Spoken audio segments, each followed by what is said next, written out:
कहाँ जा पाती, लेकिन मैं लंगड़ी हूँ। गुड़िया बेटी, क्या आपको भी बेर खाने हैं? हाँ मम्मा, मेरा दिल तो बहुत है, मगर मैं लंगड़ी हूँ। मेरी बेटी लंगड़ी है तो क्या हुआ, उसकी माँ तो स्वस्थ है। चलो आज मैं आपको बेरी के पेड़ पर ले जाती हूँ। आप भी जग्गू कुक्कू की तरह डाल पर बैठकर खूब बेर खाना। अब जल्दी चलो। फिर एक टोकरी में गुड़िया को बिठाकर मम्मा चिड़िया भी घर से बाहर चली जाती है। खट्टा मीठा बेर है, दिल कर रहा है इसकी गुठली भी खा जाऊं। नहीं जग्गू, गुठली नहीं खाना, बेर बहुत है, तुम बेर को ही खाओ। मैं तो कुछ बेर अपने घर भी लेकर जाऊंगा। कोको दोस्त, वो देखें, आपकी मम्मा भी इसी तरफ आ रही है, शायद उन्हें भी खट्टे मीठे बेर खाने होंगे। फिर मम्मा चिड़िया गुड़िया के साथ पेड़ पर बैठ जाती है। गुड़िया तो कई महीनों के बाद घर से बाहर आई थी, वो बहुत खुश होती है। यहाँ कितना अच्छा लगता है, खुला आसमान, चारों तरफ पेड़ पौधे और ताजी ताजी हवा। लो गुड़िया बहन, ये बेर खाओ, ये और भी मजेदार है। ऐसे वो तीनों गुड़िया को बेर तोड़ तोड़ कर खिलाते हैं। दूर छिपी हुई बुरी चील उन पर नजर रखे हुए थी। अरे वाह, एक साथ 4-4 शिकार है, किसी एक का खात्मा तो हो ही जाएगा, बड़ी तेज भूख लगी है। फिर वो बुरी चील धीरे धीरे बेरी के पेड़ तक पहुंच जाती है और एकदम से उन्हें घेर लेती। जग्गू और कुक्कू तो डर के मारे मम्मा चिड़िया के पीछे छिप जाते हैं। सब ऐसे ही खड़े रहो, अगर एक भी भागा तो कच्चा चबा जाऊंगी, बड़ी तेज भूख लगी है मुझे। नाना चील जी, हमें जाने दे, हमारी जान बख्श दे, छोटे बच्चों पर रहम करें। नाना चिड़िया, किसी एक को तो अपना शिकार बनाकर ही खाऊंगी। चील उनके सामने बैठी थी।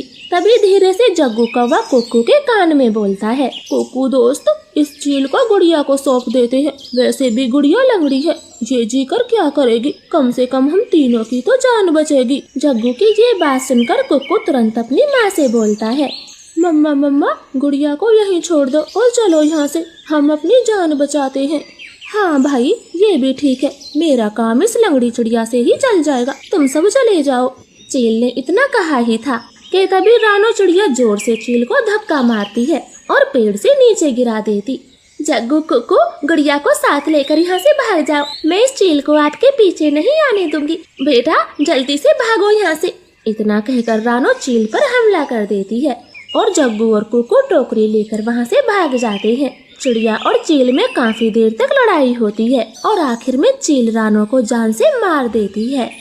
मरगी, छोटी चिड़िया मरगी, मुझसे लड़ने चली थी, अब तेरा मांस में मजे से खाऊंगी। कुक्कू भाई, मम्मा अभी तक घर नहीं आई। मम्मा को चील ने मार दिया है, वरना वो अब तक आ जाती, क्या जरूरत थी मम्मा को वहाँ ले जाने की।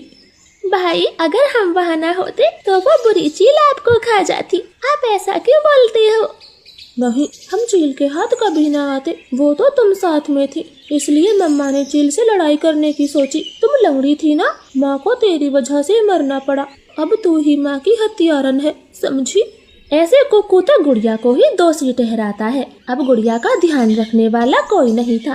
कुक्कू सारे दिन बाहर घूमता फिरता, वो लंगड़ी बहन का बिल्कुल भी ख्याल नहीं रखता, चाहे वो भूखी हो या फिर प्यासी हो। भाई, सुबह से रात हो गई है, आप मेरे लिए कुछ खाने को नहीं लाए? जंगल में भोजन की कमी हो गई है, अपना पेट भरना ही बड़ा मुश्किल है, ऐसे में तेरे लिए दाना कहाँ से लाता? ऐसा बोलकर कुक्कू तो सो जाता है। गुड़िया को पूरी रात नींद नहीं आती, क्योंकि वो तो कई दिनों से भूखी थी। मम्मा मम्मा, अगर आज आप जिंदा होती तो मेरा कितना ख्याल रखती, अब तो मुझे भी भूखा सोना पड़ता है। मैं